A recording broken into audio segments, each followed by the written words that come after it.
Fala galera, eu sou o Fabiano Bandeira e aqui no meu canal muito Botafogo de futebol e regatas. O Glorioso entra em campo amanhã, finalmente, às 20 horas e 30 minutos, no estádio Newton Santos para enfrentar o Brusque pela segunda divisão do Campeonato Brasileiro. Sobre isto vou falar mais à frente, em novo vídeo e ou em live, mas chego agora para falar a respeito da tal polêmica da reunião de Eduardo Barroca com influenciadores. O Barroca deu uma entrevista ao Rica Perrone, falou sobre esta reunião que era sigilosa, isto repercutiu muito na torcida alvinegra e eu tenho que falar aqui neste vídeo também, porque isso tem a ver com a construção da imagem, com a credibilidade, com a confiança das pessoas no trabalho, no canal, tem a ver com o nosso nome, claro. É muito importante esclarecer alguns pontos. O Thiago Franklin já fez uma live ontem a respeito do tema, o Rica Perrone até entrou durante a live, o setor visitante lá com o Depp também fez uma live e falou a respeito do assunto, o Brownie já fez vídeo, já fez live, e eu agora conseguindo aqui então organizar e fazer este vídeo. Eu estou tendo muito critério para trazer para vocês informações importantes a respeito daquela época muito ruim para a história do Botafogo, que foi o final da temporada de 2021. Então vamos direto ao ponto, que é o seguinte. O Botafogo chamou algumas pessoas para uma reunião com o técnico Eduardo Barroca e com o gerente de futebol à época, Túlio Lustosa. A ideia era esclarecer alguns pontos, o gerente de futebol queria mostrar algumas coisas que estavam sendo ditas e na visão dele não eram tão justas assim, e o Eduardo Barroca estava com muita vontade de mostrar o trabalho que acontecia dentro do Botafogo. A reunião ocorreu no dia 5 de janeiro de 2021, na véspera do jogo contra o Atlético Paranaense no estádio Newton Santos. Gente, podemos pensar, é certo ou não é certo ir à reunião? Eu, particularmente, trabalho muito com tática aqui no canal Fabiano Bandeira. Convidado para uma reunião com o treinador do Botafogo, gerente de futebol, com tudo indo errado lá no campo, eu perderia a oportunidade de ouvir o que estava acontecendo e, de repente, até confrontar, como aconteceu, com todo respeito, claro, naquele momento. O Depp também se posicionou lá no momento, o Brown e outros, e eu também não poderia deixar de perguntar algumas coisas que perguntei e vou citar aqui daqui a pouco. Então eu aceitei o convite com a maior tranquilidade do mundo e o Botafogo pediu sigilo a respeito da reunião. Ou seja, já não era uma reunião que o pessoal fala aí para ganhar clique, para ganhar like, porque o que ficaria ali não poderia sair. Então o Barroca explicou algumas situações e eu lembro até de um ponto importante. O Botafogo jogaria com a seguinte escalação. Daqui a pouco eu vou botar trechos aqui de alguns vídeos para vocês também. O Diego Cavalieri no gol, Kevin na lateral direita, na zaga o Marcelo e o Canu e o Vitor Luiz na lateral esquerda. A escalação vazou no dia anterior através do Vene Casagrande. No meio-campo, Bruno Nazário, Caio Alexandre, Zé Wellison e Cícero. Quem marca aí? E na frente, Calu e Pedro Raul. Um time sem intensidade. Quando eu cheguei para a reunião, eu já tinha feito um vídeo naquele dia a respeito de 8 esquemas táticos que não dariam certo com aquela escalação. O Botafogo seria frouxo em qualquer esquema contra o Atlético Paranaense e muito provavelmente perderia o jogo como perdeu. E eu perguntei sobre isso ao Barroca na reunião. E aí ele explicou por A mais B, por que aquela escalação. O Depp até falou sobre isso no setor visitante, que ele tinha alguns critérios, já estava meio até que explicando a derrota que viria no outro dia, mas tentando fazer alguma coisa para diminuir os riscos. Não deu certo, o Botafogo perdeu para a equipe do sul do país. Então eu tinha feito o vídeo e lá eu fui muito respeitoso, falei, olha, eu não quero entrar aqui no âmbito do campo, quem é o treinador é o Barroca, eu não queria entrar em ação de campo, nada disso. Eles foram explicar algumas coisas lá pra gente entender, e eu também não era voz de torcedor, não é nada disso. Mas já que eu tive a oportunidade, eu perguntei, como esse time vai jogar? Estava na cara que daria errado, e deu errado. E no dia seguinte ao jogo, a reunião foi no dia 5, o jogo no dia 6, e no dia 7 eu fiz outro vídeo, e falei que tinha feito um vídeo na véspera do jogo, dizendo que com 8 esquemas, aquele time não renderia como não rendeu. Então eu vou colocar inicialmente esses 2 primeiros vídeos aqui, pedacinhos, trechinhos, para que vocês entendam o seguinte. Não tem essa de estar em reunião ou não estar em reunião e passar a mão na cabeça de quem quer que seja que não esteja fazendo um bom trabalho no Botafogo. Eu estive na reunião do dia 5, eu já sabia que estaria porque recebi o convite anteriormente, quando fiz o vídeo falando que a escalação que vazou não daria certo contra o Atlético Paranaense. Fui para a reunião, no dia seguinte o time perdeu e no dia seguinte ao jogo eu fiz novo vídeo falando sobre uma escalação no mínimo bizonha do Botafogo. Dá conta de que o Barroca treinou com Cavalieri no gol, Kevin na lateral direita, Marcelo e Canu na zaga e Vitor Luiz na lateral esquerda.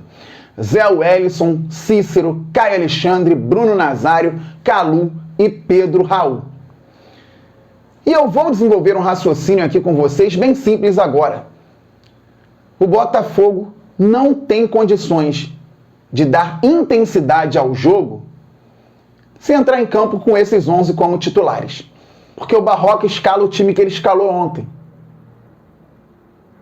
Eu mostrei num vídeo, na véspera da partida, em 8 esquemas de jogo, que o time escalado pelo Barroca não teria condições de vencer o Atlético Paranaense. E não venceu. Perdeu. A escalação não condizia com o momento. Botafogo não teria vitalidade em esquema algum com o time escalado para vencer o Atlético Paranaense. E perdeu. Foi presa fácil. E o Atlético Paranaense, que também foi frouxo em vários momentos. O Atlético Paranaense não jogou bem, muito longe disso. Esse que é o pior. Fez uma partida no máximo ok, no máximo. E venceu o Botafogo por 2-0. O Botafogo teve chances claras de gol por conta da fragilidade do adversário também, não por conta da competência do Botafogo. E mesmo assim, não fez gol e perdeu. E aí o que fazer daqui pra frente? Já não testaram tudo? O Barroca não foi com as convicções dele? Pois é, galera, o Botafogo está vivendo um outro momento, eu entendo, mas eu reitero. Você está aqui no vídeo até agora porque você acompanha o canal Fabiano Bandeira e sabe da seriedade com a qual eu levo esse trabalho aqui e não poderia ser diferente hoje. Aí, eu continuei fazendo as minhas críticas construtivas ao Botafogo. Lembrando que a reunião foi no dia 5, o Nelson Farrege já tinha saído do clube, não tinha mais comitê de futebol, tinha nada disso. O futebol do Botafogo tinha o Túlio Lustosa como gerente e o Eduardo Barroca como o treinador. O Durcésio Melo tinha assumido o clube no dia 4 de janeiro, um dia antes da reunião, nem deveria saber o que estava acontecendo. E lembrando também que a comunicação do Botafogo deixou muito claro, ó, vocês estão chegando aqui, a gente não quer que vocês fiquem elogiando, nada disso. É para eles mostrarem algumas situações para vocês aqui do trabalho. E mostraram. Em determinado momento eu fiz nova pergunta. Eu perguntei, Barroca, por que o Bruno Nazário, isso é uma pergunta que todo torcedor quer saber, joga aberto na ponta direita se ele não tem intensidade para isso? Chegou como meia central, com a chegada do Honda ele foi deslocado e não voltou mais para a posição de meia, e quando voltou também já estava mal. Por que ele joga aberto na ponta? Eu ouvi o seguinte lá no Botafogo. Tem ótimos índices, talvez os melhores físicos do time. Eu sinceramente falei, isto explica muita coisa sobre o time atual do Botafogo. Isso diz muito sobre a situação do Botafogo no Campeonato Brasileiro, da Série A, à época. Então foi uma reunião com muito respeito, mas com falas fortes, porque tinha que ser. E eu fui convidado, o Depp foi convidado, o Brownie também, o TF também, o Diegão lá do Fogo na Rede também, ele não pôde ir, não esteve presente, o Cadu do Fogão Net esteve presente também. Até hoje eu não sei exatamente o objetivo. E as críticas construtivas continuaram.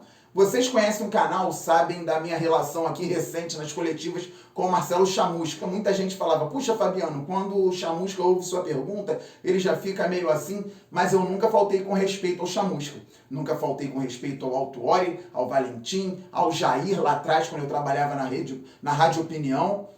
Não faltaria também com respeito ao Barroca. Mas eu disse isso aí no dia 21 de janeiro. Veja, Então, para um planejamento para a Série B, para que o Botafogo volte logo, o Barroca tem que sair do clube logo.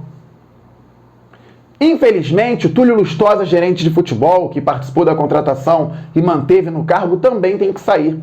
Porque o Botafogo tem que limpar o ambiente. Eu falo isso com muito respeito aos profissionais e aos torcedores. O que está à frente é a camisa do Botafogo, que tem sido muito maltratada nos últimos anos e principalmente nesta temporada. E o trabalho continuava ruim. E no dia 25 de janeiro, novo vídeo tocando no assunto. Então tivemos muitos problemas. E o Barroca foi um deles mais uma vez. Não pode permanecer. O Botafogo agora mais do que nunca, gente. Faltam 6 jogos. Tem que planejar a temporada 2021. 4 dias depois tem Carioca. Na outra semana ou 10 dias depois tem Copa do Brasil. Depois do término do Campeonato Brasileiro, no caso. E vem uma Série B para o Botafogo ter que subir para a Série A de novo. Não vai planejar? Vai manter o treinador no cargo, fazendo o que ele vem fazendo? E para fechar, no dia 29 de janeiro também, pedindo a saída do treinador, planejamento. Tinha que haver um planejamento. E muito me intriga se o Túlio Lustosa e o Eduardo Barroca estiverem também nesse planejamento. Porque eu não vejo futuro com o Lustosa e o Barroca agora no Botafogo. Neste momento não é viável. O Túlio, infelizmente, não fez um bom trabalho, com todo respeito ao Túlio, e o Barroca tem 9 derrotas em 10 jogos. E não é só um número frio. O time não reage, o time não joga bem, o time não assume responsabilidades, ele não consegue incutir na cabeça dos jogadores o que eles devem fazer. Não há consistência, não existe variação. Então, por N motivos, o Barroca também tem que sair. O Túlio e o Barroca já estavam começando a planejar alguma coisa ali no Botafogo. Eu estava muito preocupado com isso. Porque eu fiz questão, galera, de vir aqui e deixar tudo muito claro. Algumas coisas que foram ditas na reunião e outras que eu continuei falando aqui pós-reunião. Porque a credibilidade é muito importante. Estamos muito juntos. Se você tiver uma dúvida, coloque aí nos comentários. Se você não tiver, coloque aí o seu comentário concordando ou discordando, sempre com muito respeito e educação. Galera, eu volto para falar de amanhã, que é o que importa, jogo contra o Brusque, no estádio Newton Santos. Saudações alvinegras, valeu, fui!